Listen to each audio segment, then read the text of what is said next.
Sarap. Grabe.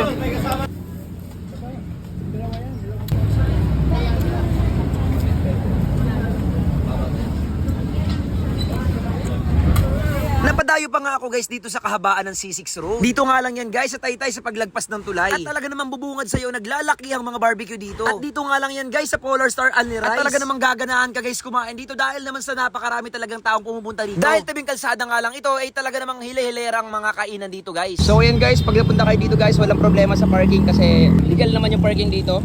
Then very safe din kasi meron namang pulis doon. So ayan guys, andito tayo ngayon sa kahabaan ng Taytay. Napakaraming food stall dito at dito nga tayo sa Polar Star. At itong nasa harapan nyo ngayon guys, napakalaki, di ba? Sobrang lapad na guys. 195 pesos to, only rice with soft drinks na yan guys. Tapos dito naman guys sa barbecue nila, 120 pesos to, 120 with 2 rice na siya. Then, with soft drinks na po ito, ano po ma'am? With soft drinks na siya, then 2 rice. Dito naman is 280 guys, napakalaki nito, napakalapad na. Grabe. Super duper laki na niyan guys. Tapos dito naman guys sa pinaka favorite natin na seafoods pusit. 200 po. 200 only rice na rin siya with soft drinks na rin siya guys. May soup po dito, may soup. May soup rin sila dito guys. So, order tayo nito. Tsaka ng isang dambuhalang manok. Manok pa to, pabo? Pabo manok. Manok daw manok. So, napakalapad guys. Sa 195 with rice, only na yan. Swak mo sakto, panalo na. So yan nga guys, natitikman na natin yung inorder natin sa kanila na 195 pesos. Na ganito kalaki guys. Lagpas pa sa mukha ko. Tikman natin guys, grabe oh. Sarap. Napaka-juicy. Malasa. Grabe.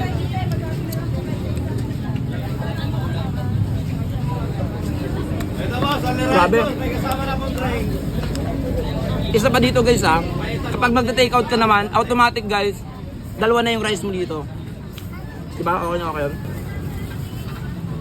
So guys, pag napunta kayo dito, huwag kayong magtaka kasi may tatlong klase kasi ng sizes nila dito. Pagkakaibang presyo. Ito kasi 195, ito yung pinakamalaki nila, pinaka-jumbo. So ito yung pinili natin para sulit yung ating dayo, di ba? So meron sila doon tag 175, may taga 180 ganon. Depende sa size. So ito yung pinakamalaki.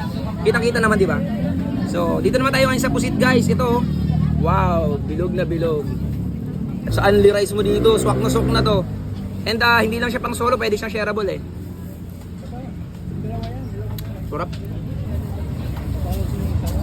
Panalo. Luka ito siya.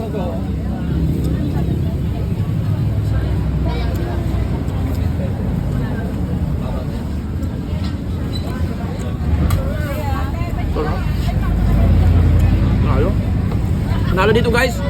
Ang lalaki ng tinda nila. Meron din silang unli sabaw. Panalo. Sarap ng sabaw din nila.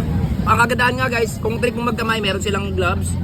Kung gusto ng kutsara, may mga kutsara sila dito. So, mas prepared ko ang magkamay kasi talagang mas masarap kumain pag nakakamay, pag sugma.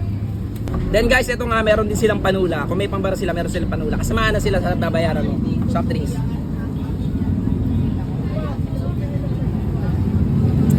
Panalo. Open nga pala sila guys everyday. Monday hanggang Sunday guys. And nag-open sila 4 PM to 5 PM. Open na sila, makakakain na kayo dito.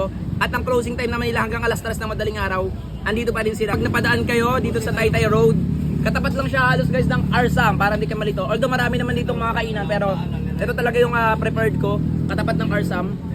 So subukan nyo dito at napakasarap talaga ng kanilang mga manok. Yung manok nila hindi dry, talagang juicy pa talaga siya at bagong luto. At syempre ano pang hinihintay nyo guys, tara, makisarap na.